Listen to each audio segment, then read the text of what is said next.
Hello बेटा। इससे पहले हम लोग बात कर रहे थे स्ट्रेस की। स्ट्रेस में specific reaction to stress. Reaction to stress में मैंने बात की साइकोलॉजिकल रिएक्शन और फिजियोलॉजिकल रिएक्शन की। इसके बाद मैंने आप लोगों से बात की थी स्ट्रेसर्स की, आसेधक, जिसमें आप लोगों को मैंने कहा था कि वो स्टिमुलस,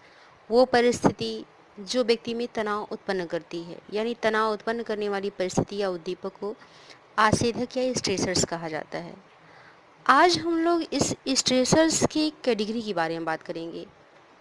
स्ट्रेसर्स की क्या कैटेगरी होती है, कितने प्रकार के ये होते हैं, कैसे कैसे होते हैं, जो व्यक्ति में तनाव उत्पन्न कर देते हैं। यानी व्यक्ति में तनाव किस कार्य के कारण उत्पन्न हो रहा है, ऐसे कौन से फैक्टर हैं जिससे कि स्ट्रेस पर्सन में उत्पन्न हो रहा है। इस पर भी साइकोलॉजिस्ट ने कहा है तो बहुत डीप स्टडी की, और डीप स्टडी करके उन्होंने ऐसे जो फैक्टर्स थे जो पर्सन में स्ट्रेस कहें तो उत्पन्न कर देते हैं, ऐसे फैक्टर को उन्होंने डिवाइड करना शुरू कर दिया। ठीक है, जिनसे व्यक्ति में तनाव उत्पन्न हो रहा है। तो जो ऐसे फैक्टर थे उनको, उनकी जो कहें तो कैटेगरीज जो थी, वो कई कैटेगरी में उनको डिवाइड किया गया,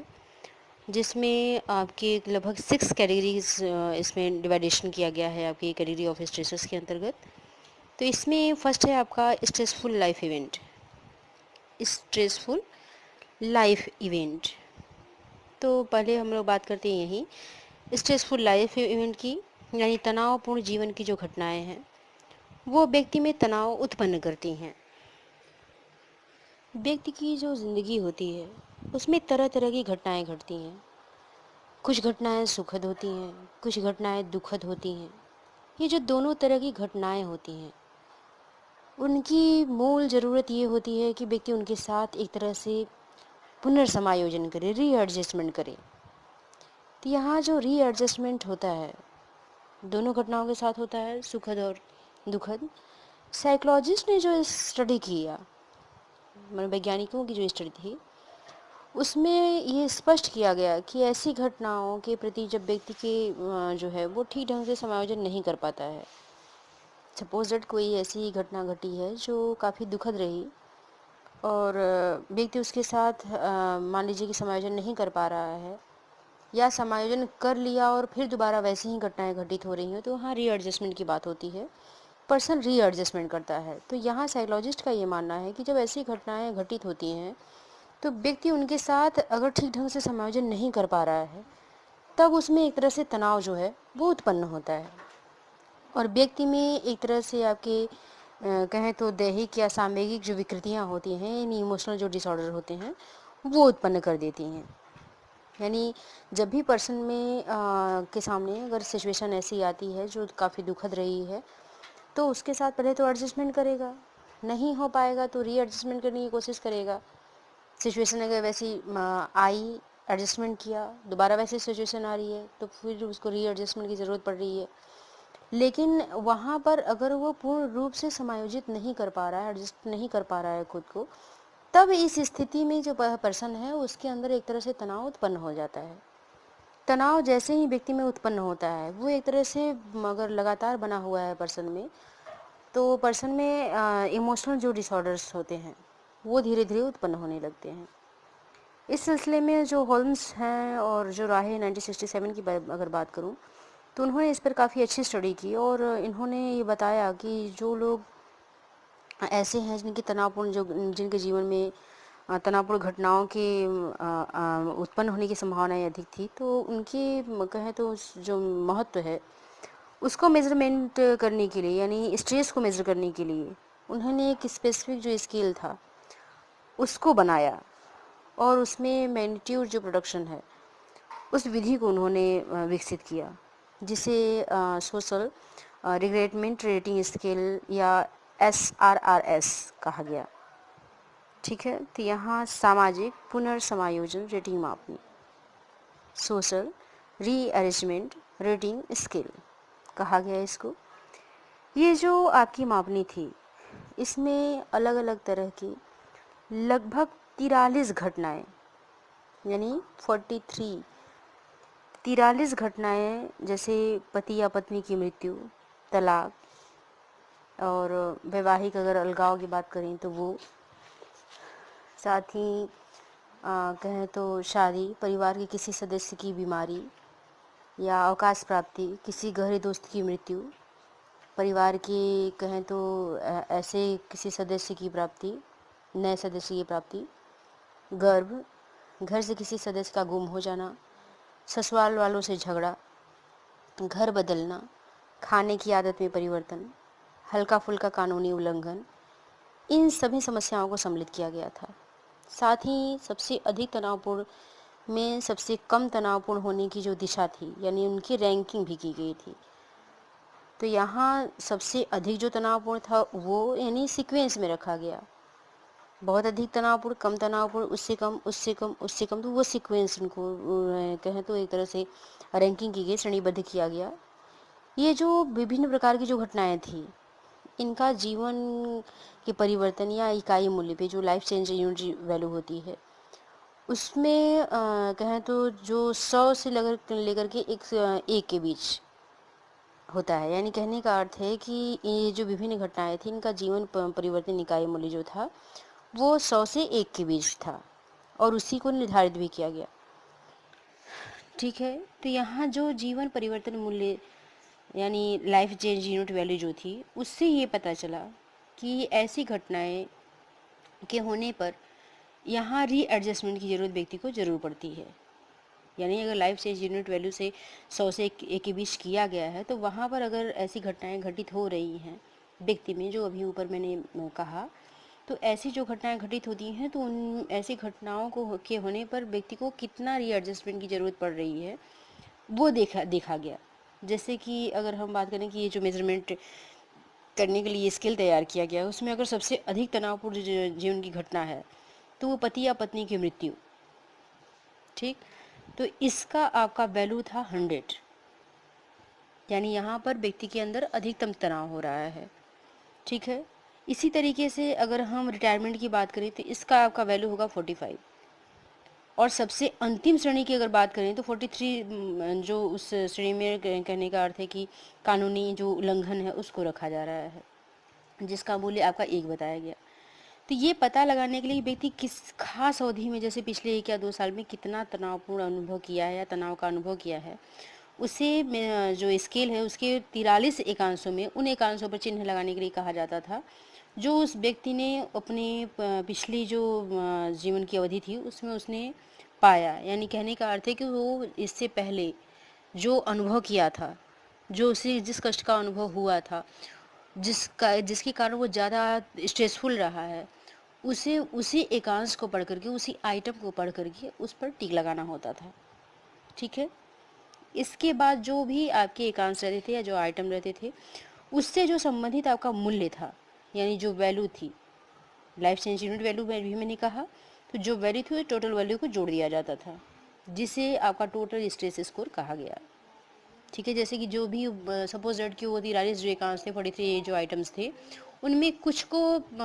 पर जो व्यक्ति है वो सही का निशान लगाएगा, जो जिस पे उसने स्ट्रेस ज़्यादा फील किया।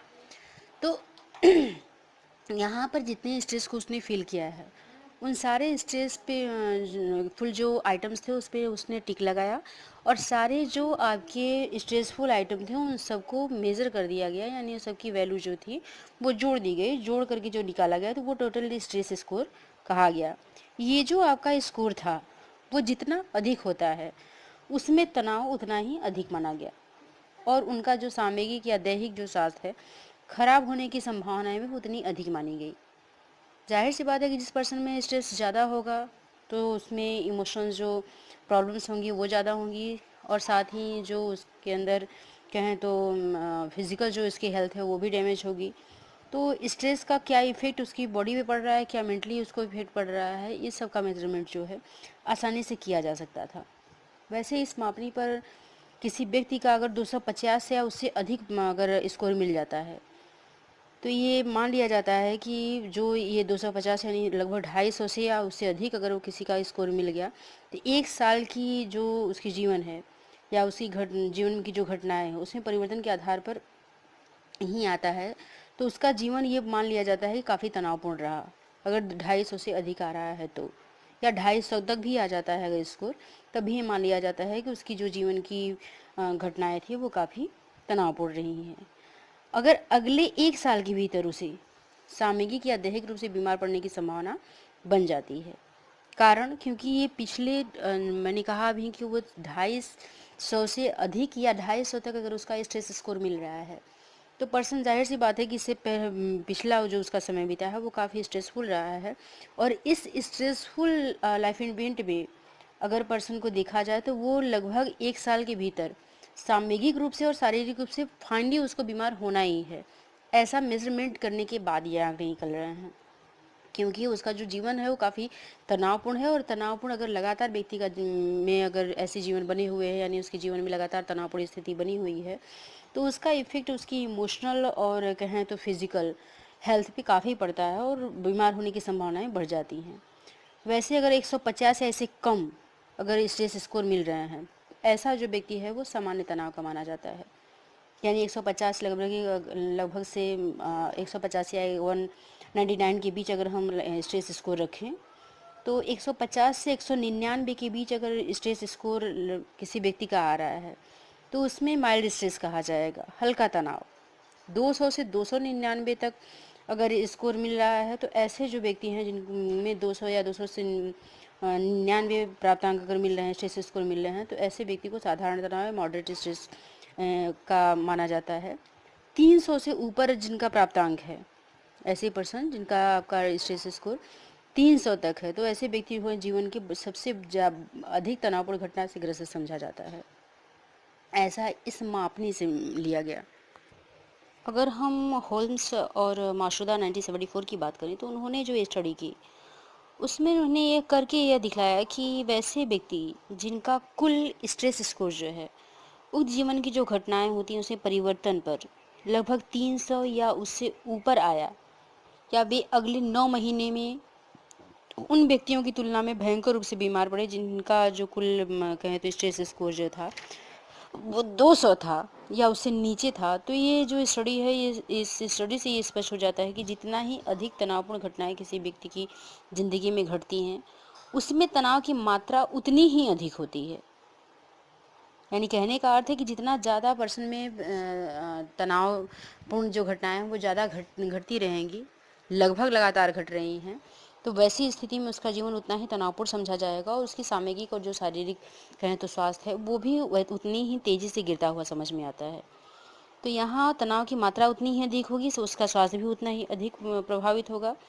अगर हम आगे बात करें प्रोफेसर रीता अग्रवाल 2001 की, तो उन्होंने भारतीय संदर्भ में एक ऐसी मापनी बनाई जिसके माध्यम से कहें तो जीवन की तनावपूर्ण घटनाओं की तीव्रता को मेजरमेंट किया जा सकता है। वैसे जो जीवन की घटनाएं हैं व्यक्ति में जो परिवर्तन को तनाव का एक प्रमुख कारण बतलाई गई हैं, इनमें कुछ ऐसे भी इफेक्ट्स हैं जिनके जो संबंध हैं वो एक तरह से व्यक्ति में शंका उत्पन्न कर देती हैं कि वास्तव में ऐसा है कि नहीं है। जैसे अगर हम बात करें तनाव के कुछ जो प्रभाव होते हैं, वो सामान्य कहें तो व्यक्ति की जो स्वास्थ्य से संबंधित आदतें होती हैं, जो हेल्थ हैबिट है, जैसे कि विशेष तरह का हम भोजन करने की आदत है या सिगरेट पीने की आदत है, शराब पीने की आदत है, तो इनसे भी जो प्रभाव उत्पन्न होते हैं, तो ऐसे प्रभावों से अलग करना कुछ कठिन है। ठीक है, तो यहाँ व्यक्ति जो है अपने जीवन की घटनाओं में हुए जो कुछ परिवर्तन होते हैं उनके साथ एडजस्टमेंट करने में तो संभव है कि वह अधिक या कम शराब पीना शुरू कर दे या सिगरेट कम या अधिक पीना शुरू कर दे। ऐसी परिस्थिति में उसमें बीमारी या सामयिक या दैहिक जो अवस्थाओं के कारण स्वास्थ्य संबंधी आदत है वो खराब हो जाएगी और साथ ही जीवन की जो प्रमुख घटनाएं हैं वो कम हो जाएंगी। तो यहाँ कोई व्यक्ति की आदतें भी ऐसी होती हैं जो स्ट्रेसफुल जो लाइफ इवेंट है उसको चेंज कर देती हैं या व्यक्ति खुद उसके लिए जिम्मेदार हो जाता है। अगर दूसरी परिस्थिति की बात करें तो जीवन की परिवर्तित जो घटना है सिर्फ तनाव का कारण हो ऐसा हो है नहीं, क्योंकि अगर जीवन की परिवर्तित जो घटना है सिर्फ तनाव का कारण होती तो कोई भी ऐसी घटना समान ढंग से सभी व्यक्तियों में तनाव उत्पन्न करती, लेकिन ऐसा नहीं होता क्योंकि हर व्यक्ति की जो घटना होती है जीवन में परिवर्तन होना अलग बात है और यहाँ हर परिवर्तन से व्यक्ति में तनाव उत्पन्न हो ऐसा नहीं हो सकता। तो यहाँ अक्सर देखा गया है कुछ घटनाएं जो व्यक्ति में अधिक तनाव उत्पन्न करती हैं, लेकिन वही घटनाएं दूसरे व्यक्ति में कम तनाव उत्पन्न कर रही हैं। यही नहीं, ये भी देखा गया है कि साधारण सी अगर कुछ घटनाएं होती हैं तो व्यक्ति कभी कभी कुछ व्यक्ति अधिक संवेदनशील हो जाते हैं या उनको दैहिक क्षति उत्पन्न होती है, लेकिन कभी कभी अधिक तनावपूर्ण घटना भी व्यक्ति में कुछ जो सामयिक या दैहिक जो क्षति है वो उत्पन्न नहीं कर पाते हैं। तो कुछ व्यक्ति ऐसे भी हैं जिनमें कि ऐसी घटनाएं नहीं उत्पन्न होती हैं। तो यहाँ हमेशा अगर कहें तो यहाँ तनाव जो है एक तरह से इंडिविजुअल डिफरेंसेस की बात हो रही है यहाँ पर, क्योंकि इंडिविजुअल डिफरेंसेस की वजह से व्यक्ति में कभी कभी छोटी घटनाएं बहुत अधिक तनाव देने लगती हैं और कभी कभी किसी व्यक्ति में बड़ी घटनाएं भी उसी व्यक्ति में जो छोटी घटना से बहुत ज़्यादा प्रभावित हो रहा था वहीं बड़ी घटनाओं से ज़्यादा नहीं प्रभावित हो रहा है। तो ये भी आपका एक तरह का कहें तो इंडिविजुअल संकेत मिल रहा है, जिसके कारण तनाव कहें तो विशेष रूप से पूर्णतः एक तर्क है कि जिसके आधार पे हम कह सकते हैं कि इंडिविजुअल डिफरेंसेस के कारण ही व्यक्ति में जो तनाव है उसकी स्थिति वैसी होती है और व्यक्ति उसी के आधार पर खुद को बीमार कर सकता है या नहीं कर सकता है, वो उसके ऊपर खुद ही डिपेंड होता है। इसीलिए तनाव का कारण सिर्फ घटना विशेष को पूर्ण रूप से मानना एक तरह से तर्कसंगत नहीं है। साइकोलॉजिस्ट के द्वारा और जो स्टडी की गई है उस स्टडी से भी यही स्पष्ट होता है कि जिन व्यक्तियों में साइकोलॉजिकल जो हार्डनेस है, मनोवैज्ञानिक जो कठोरता है वो अधिक होती है, तो वे परिस्थिति के तनावपूर्ण होने पर भी अधिक तनाव का अनुभव नहीं करते हैं। यानी अगर पर्सन में साइकोलॉजिकल हार्डनेस है तो अगर तनावपूर्ण परिस्थिति है भी तो उसका समाधान निकालने में सक्षम होते हैं, या समाधान न मिलने पर भी बहुत अधिक तनाव का अनुभव वो नहीं करते। जो साइकोलॉजिकल हार्डनेस है इसका मेजरमेंट करने के लिए कहें तो एक मापनी विकसित की गई जिसे कहा गया है Singh psychological hardness scale, SPHC दिया गया, जिससे कि साइकोलॉजिकल हार्डनेस को मेजरमेंट किया जाए तो इससे ये पता चल सकता है कि पर्सन कहाँ तक स्ट्रेस को कवर कर सकता है या कहाँ तक वो स्ट्रेस को बर्दाश्त करने की क्षमता रखता है। लाइफ स्किल इवेंट के अगर हम कुछ बात करें आइटम्स की, तो उसमें कहें तो सामयिक और जो आपके दैहिक अस्वस्थता का जो रिजल्ट मिला उसमें कारण कुछ और माना गया, जैसे कि व्यक्ति जो है अगर उसका व्यक्ति का खराब सामयिक या दैहिक स्वास्थ्य के कारण उसमें व्यवहारिक या आर्थिक कठिनाइयाँ उत्पन्न हो रही हैं तो तनाव का कारण वो बन सकता है। तो ये भी आपकी एक तरह से कहें तो एक फैक्टर हो जाता है जिसके कारण व्यक्ति में तनाव की उत्पत्ति हो रही है। जीवन की जो घटना है उसका अगर हम किसी मापनी से अगर कहें तो महत्वपूर्ण ये है कि हम उसका मेजरमेंट कैसे कर रहे हैं जीवन की जो घटनाएं हैं। तो एक महत्वपूर्ण परिकल्पना ये भी मानी गई है कि परिवर्तन अपने आप में तनावपूर्ण होता है। जीवन की जो घटनाएं होती हैं जब उन घटनाओं में परिवर्तन होता है तो वो अपने आप में स्ट्रेसफुल हो जाता है, क्योंकि पर्सन को उसके साथ एडजस्टमेंट करना पड़ता है। अगर वो सामान्य तौर पे एडजस्ट कर ले रहा है तब तो वहाँ स्ट्रेस बहुत अधिक नहीं बढ़ता, बट अगर वो एडजस्टमेंट करने में समर्थ नहीं है, असफल हो रहा है, तो वैसी स्थिति में जो स्ट्रेसफुल इवेंट है कहें तो वही स्ट्रेसफुल लाइफ इवेंट है वो काफ़ी बढ़ जाता है। लेकिन बाद में जो रिसर्च किए गए इसमें बताया भी गया कि अगर धनात्मक परिवर्तन का संबंध अगर खराब स्वास्थ्य नहीं हो सकता, क्योंकि जब भी अगर लाइफ में कुछ पॉजिटिव चेंजेस आ रहे हैं तो उसका इफेक्ट हमारे हेल्थ पे नहीं हो सकता। जबकि परिवर्तन अगर ऐसे होंगे जहाँ पर कि ऋणात्मक परिवर्तन हो रहे हैं या परिवर्तन ऐसा हो रहा है जो व्यक्ति की सोचने के ठीक प्रतिकूल हो रहा है, तो वहाँ पर जो स्ट्रेसफुल इन्वायरमेंट है उससे व्यक्ति में एक तरह से बीमारी होने की संभावनाएं बढ़ जाती हैं, क्योंकि जो सोचा था वो नहीं हो रहा है, जो सोचे नहीं थे वो हो रहा है। तो यहाँ उसका जो स्ट्रेसफुल लाइफ इवेंट है वो काफ़ी बढ़ जाता है, यहाँ पर हेल्थ ख़राब होने की जो संभावनाएं हैं वो बढ़ जाती हैं, क्योंकि यहाँ पर जो स्ट्रेस है वो काफ़ी बढ़ा हुआ मिल रहा है। तो इससे ये भी पता चलता है कोई भी जीवन की जो घटना है आपकी तनावपूर्ण है या नहीं, यह व्यक्ति के व्यक्तिगत इतिहास और उसके वर्तमान जीवन या उसकी परिस्थिति पर निर्भर करता है। यानी वो किसी भी इन्वायरमेंट में जिस इन्वायरमेंट में वो रह रहा है उस इन्वायरमेंट को स्ट्रेसफुल मानता है कि नहीं मानता है, ये उसका कहें तो जो पर्सनल कहें इतिहास है उसकी बात करें हम, उसकी पर्सनालिटी कैसी है, उसका पर्सनालिटी का इतिहास क्या है, उसका वर्तमान जीवन कैसा है, उसकी परिस्थिति किस प्रकार की है, उस पर डिपेंड करता है।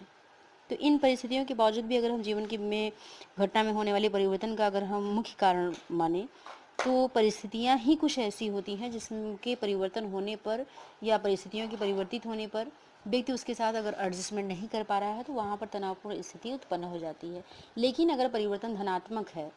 तो व्यक्ति उसके साथ आसानी से एडजस्ट करने की कोशिश करता है। ऋणात्मक परिवर्तन जहाँ होते हैं, जहाँ प्रतिकूल परिवर्तन हो रहे हैं, व्यक्ति ने सोचा नहीं वैसा परिवर्तन हो रहा है, तो वहाँ पर उसके स्वास्थ्य और सामयिक और कहें तो फिजिकल भी जो उसका हेल्थ है उसकी भी खराब होने की संभावनाएं बढ़ जाती हैं। अब अगर हम स्ट्रेसेस की सेकंड कैटेगरी की बात करें तो सेकंड कैटेगरी के अंतर्गत कॉन्फ्लिक्ट ऑफ मोटिव आता है आपका। कॉन्फ्लिक्ट ऑफ मोटिव, अभिप्रेरकों का संघर्ष। यहाँ आप लोगों को बहुत अजीब लग रहा होगा ये सुन के कि अभिप्रेरकों का संघर्ष, क्या कॉन्फ्लिक्ट मोटिव्स में भी कॉन्फ्लिक्ट होते हैं? तो हाँ जी, मोटिव में भी कॉन्फ्लिक्ट होते हैं। हमारे जो मोटिवेशन है उनके बीच में जब संघर्ष की स्थिति उत्पन्न होती है, जब कॉन्फ्लिक्ट की स्थिति उत्पन्न होती है, यहाँ मैं आपको बता दूँ कि कॉन्फ्लिक्ट आपकी एबनॉर्मल साइकोलॉजी में मैंने आप लोगों को कुछ समझाया भी था, जिसमें कि मैंने आपसे कहा था कि पर्सन जो कॉन्फ्लिक्ट के अंतर्गत यहाँ पर मेंटल जो संघर्ष होते हैं, यहाँ फिजिकल किसी भी कॉन्फ्लिक्ट की बात नहीं की जा रही है। तो यहाँ मैंने आप लोगों को कॉन्फ्लिक्ट के जो पार्ट्स थे उसको भी मैंने डिवाइड करके बताया था, जिसमें कि मैंने कहा आप लोगों से कि approach conflict, avoidance conflict, approach avoidance conflict and double approach avoidance conflict, उसको भी डिवाइडेशन मैंने करके बताया था आप लोगों को। तो ये कॉन्फ्लिक्ट आप पर्सन के जो मेंटल कॉन्फ्लिक्ट होते हैं इसकी बात हो रही है, ये नहीं कि फिजिकली आप किसी से लड़ रहे हो। यहाँ मानसिक संघर्ष की बात हो रही है। जो व्यक्ति में दो उद्दीपक ऐसे होते हैं, व्यक्ति दोनों उद्दीपक को प्राप्त करना चाहता है, दोनों उद्दीपक से बचना चाह रहा है, इस स्थिति में व्यक्ति में जो मानसिक संघर्ष की उत्पत्ति होती है, यहाँ उसी कॉन्फ्लिक्ट की बात की जा रही है। अब यहाँ पे चूंकि मोटिवेशन है, मोटिवेशन के अंतर्गत कॉन्फ्लिक्ट है, तो जाहिर सी बात है कि आप मोटिवेशन में क्या करते हो, लक्ष्य की प्राप्ति के लिए निरंतर प्रयत्नशील हैं, और लक्ष्य प्राप्ति में अगर बाधा उत्पन्न होगी तो जाहिर सी बात है कि वहाँ फ्रस्ट्रेशन होगा। फ्रस्ट्रेशन जहाँ आया तो वह जाहिर सी बात है कॉन्फ्लिक्ट आएगा ही। तो यहाँ कॉन्फ्लिक्ट ऑफ मोटिव्स की ही हम लोग बात करेंगे। तो यहाँ मैं आपको बता दूँ कि जब भी अभिप्रेरकों के बीच संघर्ष होता है, जब भी अभिप्रेरकों, यहाँ पर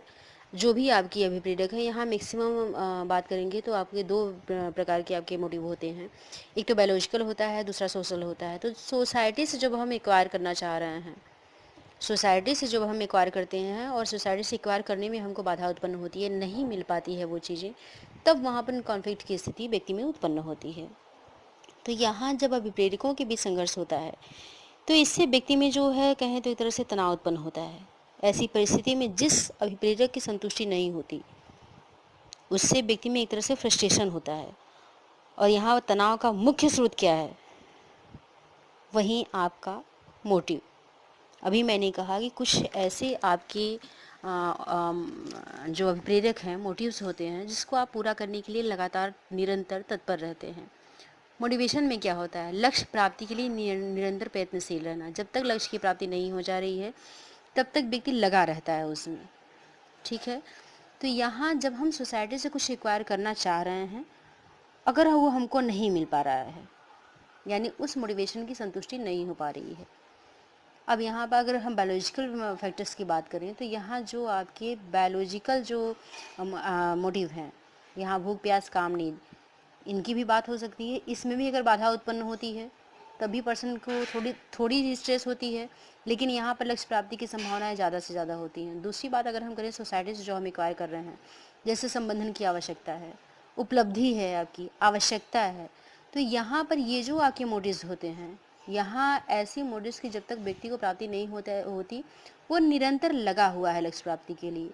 अब यहाँ पर जब उसको अपनी लक्ष्य प्राप्ति में बाधा उत्पन्न होती है तो पर्सन जो है फ्रस्ट्रेट होगा, फ्रस्ट्रेशन में आएगा तो यहाँ एग्रेसिव भी होगा।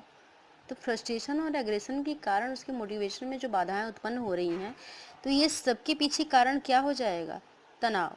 क्योंकि बाधा उत्पन्न हो रही है, समस्या के समाधान के लिए वो निरंतर लगा हुआ है,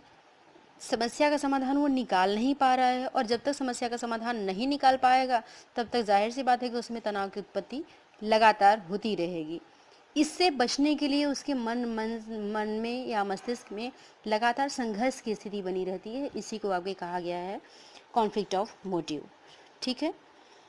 जैसे कि हम कोई गेम खेल रहे हैं, उसमें हमको ये सोचना है कि हमको काफ़ी कहें तो टॉप कर जाएं, या हमको ख्याति प्राप्त हो, काफ़ी हम प्रसिद्ध हो जाएं,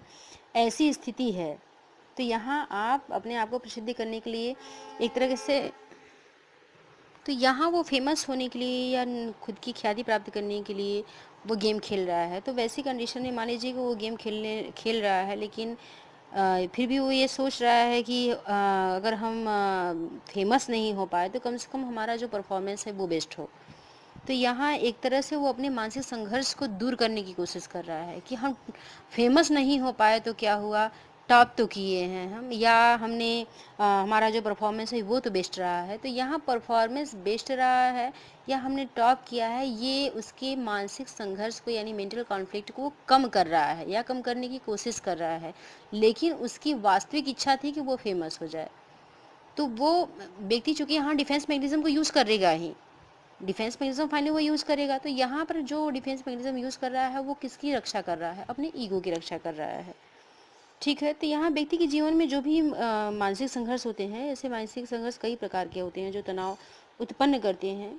इसमें कहें तो एक तरह से सहयोग बनाम प्रतियोगिता वाली कंडीशन है, यानी इंडिपेंडेंस वर्सेस डिपेंडेंस, स्वतंत्रता बनाम निर्भरता, या कहें तो घनिष्ठता बनाम पृथकता। ऐसी जो सिचुएशन आती है व्यक्ति में, यानी हमारी जो सोसाइटी है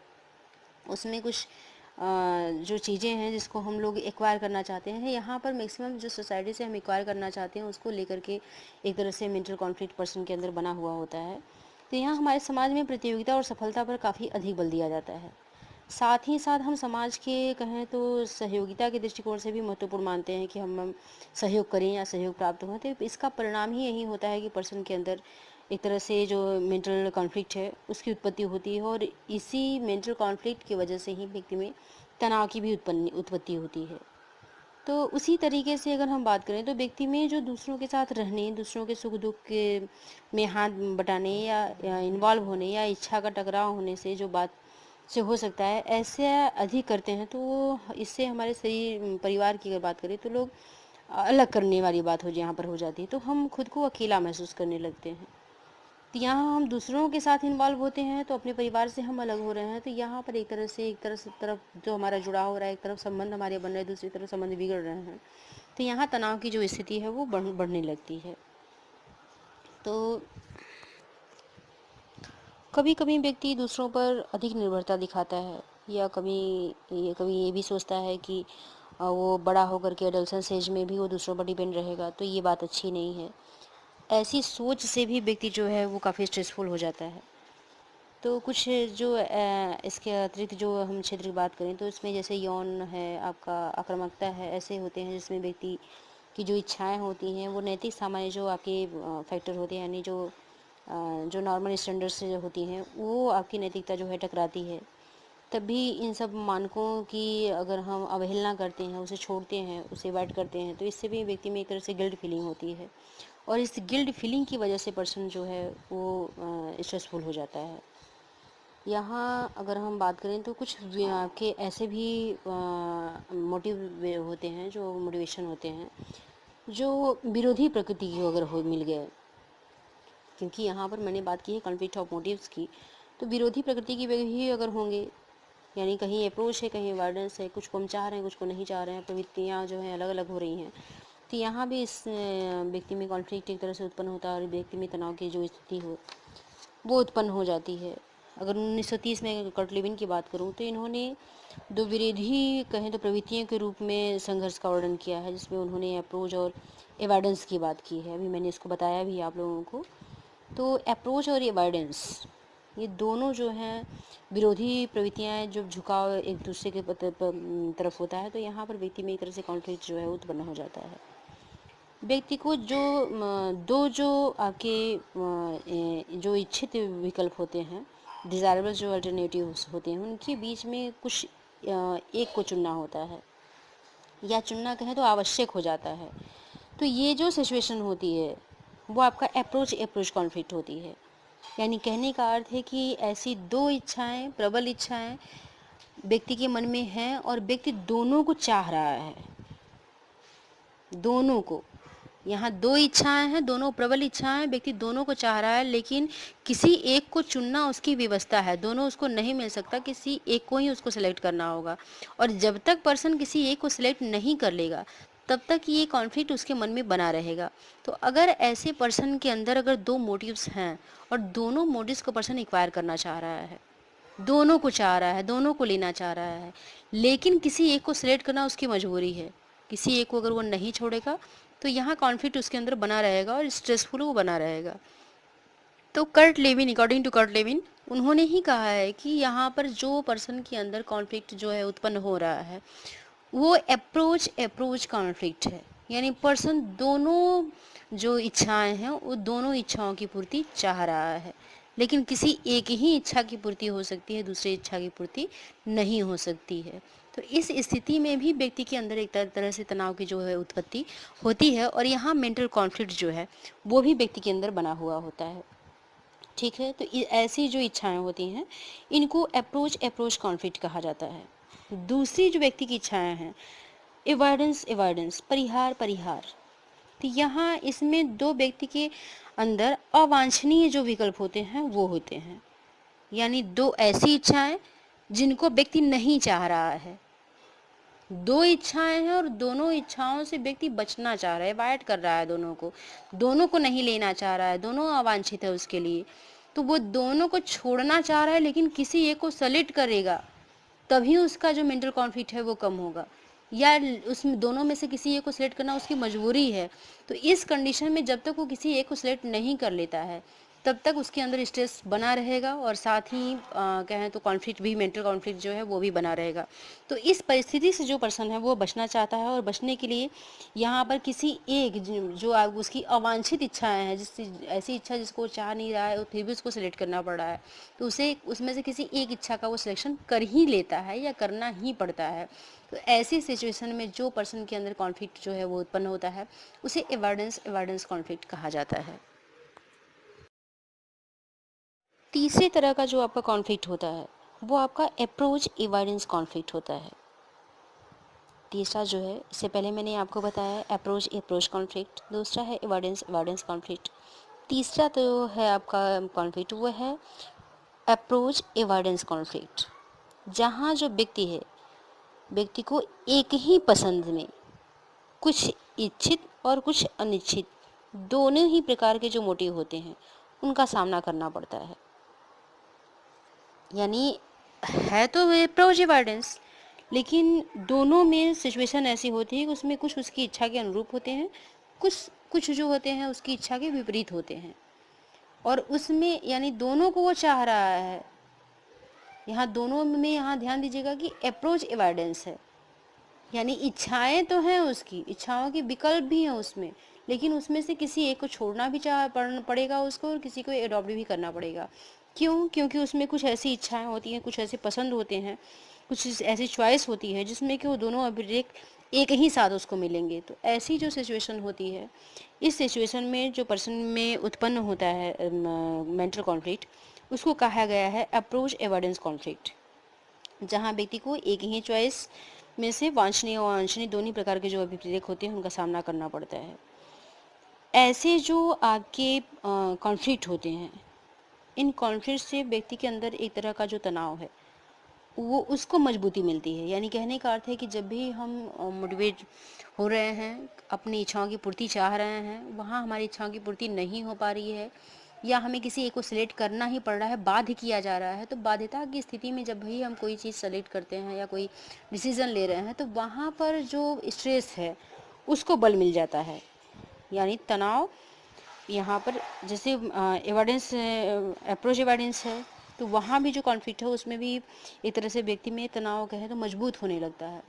मजबूत होने की स्थिति में क्या हो रहा है, पर्सन के अंदर लगातार स्ट्रेस बना हुआ है और उस स्ट्रेस से बचने के लिए वो कुछ कोशिश करेगा। तो यहाँ जो वो कोशिश कर रहा है स्ट्रेसफुल लाइफ से बचने के लिए या जो स्ट्रेसफुल जो कॉन्फ्लिक्ट है उससे बचने के लिए, तो वो उससे बचने के लिए कोशिश करेगा। बचने की स्थिति में उसके अंदर जो फिजिकल जो कहें बॉडी में जो फिजिकल या केमिकल जो चेंजेस हो रहे हैं उसका इफेक्ट उसके हेल्थ पे पड़ेगा ही, जिसकी वजह से बीमार होने की संभावनाएं बढ़ जाती हैं, बिकॉज आपका स्ट्रेस जो है वो काफ़ी बढ़ा हुआ है। ठीक है, अगर हम थर्ड फैक्टर्स की बात करें जो हमारे कैटेगरी के अंतर्गत आ रहे हैं, जिसमें कि हम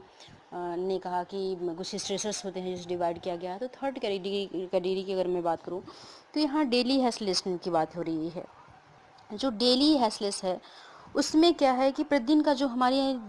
जीवन में जो उलझन होती है उसके कारण ज़िंदगी है, तो ज़ाहिर सी बात है कुछ उलझने व्यक्ति में होंगी। तो ज़िंदगी की जो कुछ ऐसी घटनाएं हैं जो निश्चित रूप से तनाव के कहें तो एक तरह से स्रोत होती हैं, और ये दिन प्रतिदिन की जो छोटी मोटी उलझनें होती हैं वो भी कहें तो तनाव व्यक्ति में उत्पन्न करती हैं। ऐसी जो उलझन होती है चूँकि व्यक्ति की ज़िंदगी में लगभग अक्सर होती हैं, इसलिए तनाव उत्पन्न करने में इनका महत्व भी कम होता है, क्योंकि पर डे वो इन चीज़ों को झेल रहा है, पर डे उसके माइंड में ऐसी चीज़ें उत्पन्न हो रही हैं। तो ये जो स्ट्रेस है वो कम से कम उत्पन्न करती हैं। लेकिन अगर हम लेजारस की बात करें, लेजारस 1985 की, तो उन्होंने कहा है जो स्टडी करके कि जो दिन प्रतिदिन की हमारी जो उलझनें होती हैं जिनसे अक्सर व्यक्ति में तनाव उत्पन्न होते देखा गया है, उन्हें कहें तो एक तरह से 6 भागों में बांटा जा सकता है। जो ऐसी उलझनें होती हैं कि व्यक्ति में अधिकतर तनाव जो है उत्पन्न कर देती हैं। इसमें पहला आपका अगर हम बात करें तो इन्वायरमेंटल हेल्थलेस है, पर्यावरणीय उलझन। पर्यावरणीय उलझन की मैं बात करूं तो इसमें ऐसी उलझनों को रखा गया है जिसमें जैसे आवाज़ है, शोरगुल है, अपराध है, पास पड़ोस में होने वाली कुछ ऐसी बकझक वाली घटनाएं हैं।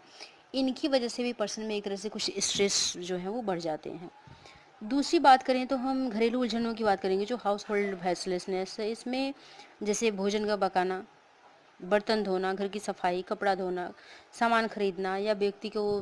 एक व्यक्ति का दूसरे व्यक्तियों के साथ जो संबंध बनाए रखना या संबंधों से संबंधित जो कारक हैं वो आपके जो है स्ट्रेस उसको बढ़ाते हैं। दूसरी तरफ बात करें हम तो आंतरिक भाव से जो संबंध आपके उलझन होते हैं, जो इनर कॉन्सर्न जो हेल्थलेसनेस होते हैं, इनमें व्यक्ति के अकेले होने का भाव, यानी हम अकेले हैं, कोई मेरा नहीं है, तो वहाँ जो थिंकिंग आ जाती है। तो अकेले होने का भाव, किसी से मनमुटाव या झगड़ा हो जाना,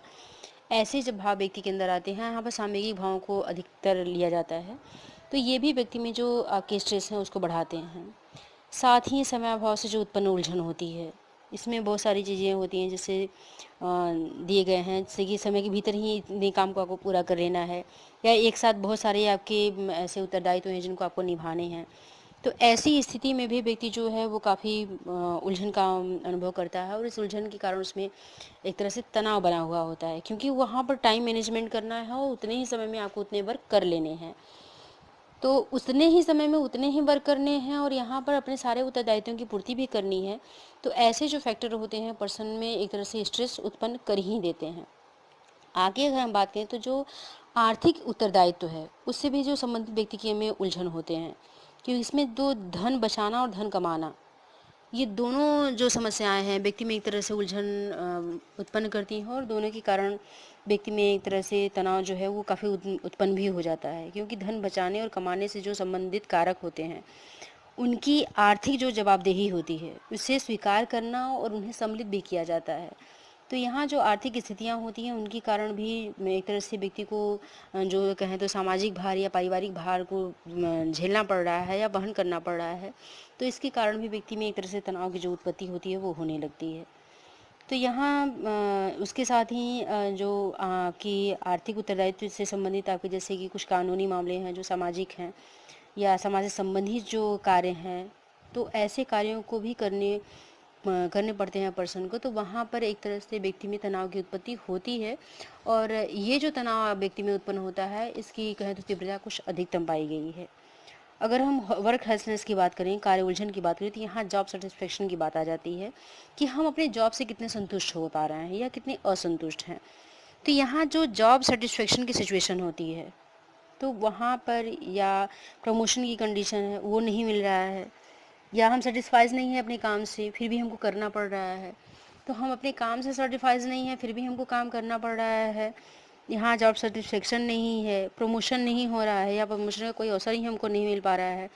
तो ऐसी स्थिति में जो व्यक्ति होता है वो काफ़ी स्ट्रेसफुल होता है। साथ ही किसी भी समय में हमको कार्य से हटाया जाए, इसकी संभावना अगर व्यक्ति में बढ़ जाती है तो वो और भी ज़्यादा कहें तो स्ट्रेसफुल हो जाता है। तो लेजारस ने ये जो 6 कैटेगरियाँ डिवाइड की हैं, उनका कहना है कि इस 6 कैटेगरी के कारण व्यक्ति में जो तनाव है वो अधिकतम उत्पन्न होता है, और ये जो होता है उसकी ज़िंदगी की कहें तो दिन प्रतिदिन की जो उलझनें होती हैं उनके कारण व्यक्ति में ऐसे तनाव उत्पन्न होते हैं। कभी कभी इस तनाव का जो स्वरूप होता है बढ़ भी जाता है, तो तनाव के स्वरूप बढ़ने से व्यक्ति में जो है जो उलझनें होती हैं वो भी अधिकतम बढ़ जाती हैं, जिसका प्रभाव उसके इमोशनल और कहें तो जो उसका फिजिकल हेल्थ है उस पर पड़ता है। अगर हम लेजारस की बात करें तो लेजारस 1985 ने ही जो कैनर उनके सहयोगियों अगर बात करें 1981 की, तो उन्होंने अपने रिसर्च के आधार पर ये जो ऊपर की उलझनें हैं जो भी मैंने आप लोगों को बताया, यानी जो आपकी पर्यावरणीय उलझन है, घरेलू उलझन है, आंतरिक भाव से संबंधित जो उलझन है, आर्थिक उत्तरदायित्व से जो उत्पन्न उलझन है, या कार्यों से व्यक्ति के जो उत्पन्न उलझन है, इन सभी उलझनों के कहें तो मेजरमेंट करने के लिए उन्होंने एक उलझन मापने को विकसित किया, यानी जिससे कि हेल्थलेस स्किल को मेजर किया जाए। तो ये जो मेजरमेंट करने के लिए उन्होंने जो मापनी तैयार की, उस मापनी पर व्यक्ति की कहें उन घटनाओं के बारे में बतलाता है जिनसे कि वो पिछले महीने में उलझन में पड़ा हुआ था। यानी जब भी हम ये मापनी यूज़ करेंगे तो ये मापनी यूज़ करने के बाद या एडमिनिस्ट्रेट करने के बाद ये उन घटनाओं के बारे में हमको बताता है जिस घटना से व्यक्ति पहले, इससे पहले यानी नेक्स्ट मंथ, तो यहाँ नेक्स्ट में मैं पिछले महीने की बात कर रही हूँ, तो यहाँ पिछले महीने में व्यक्ति जिन उलझनों से गुजरा हुआ है उसका मेजरमेंट इस मापनी के द्वारा किया जा सकता है। ये जो अध्ययन किए गए, इस पर आए जो आपके स्कोर थे, जो प्राप्तांक प्राप्त हुए, साथ ही व्यक्ति द्वारा जो दिखलाए गए मानसिक लक्षण थे, उनके बीच में कहें तो एक कोरिलेशन निकालने की कोशिश की गई कि व्यक्ति जो है वो पिछले महीने में कितना ज़्यादा उलझन पूर्ण जीवन व्यतीत किया है, कितना ज़्यादा स्ट्रेसफुल जो उसका जीवन है, ज़िंदगी है वो बीती है वो, और इसके साथ ही जो उसका जो मेंटल सिम्टम्स थे उन दोनों के बीच में कोरिलेशन देखने की कोशिश की गई। तो इस दोनों के बीच में, यानी जो पिछले उसके एक्सपीरियंस थे, उसके जो मेंटल सिम्टम्स थे, उनके बीच का जो कोरिलेशन था वो पॉजिटिव पाया गया। तो यहाँ पॉजिटिव जो कोरिलेशन है वो यही शो कर दिया कि जो दिन प्रतिदिन की व्यक्ति की उलझन होती है उससे भी व्यक्ति में तनाव आपका उत्पन्न होता है, और इससे भी यानी ये जो तनाव है उससे भी व्यक्ति में जो सामयिक और जो दैहिक अस्वस्थता है वो आती ही है।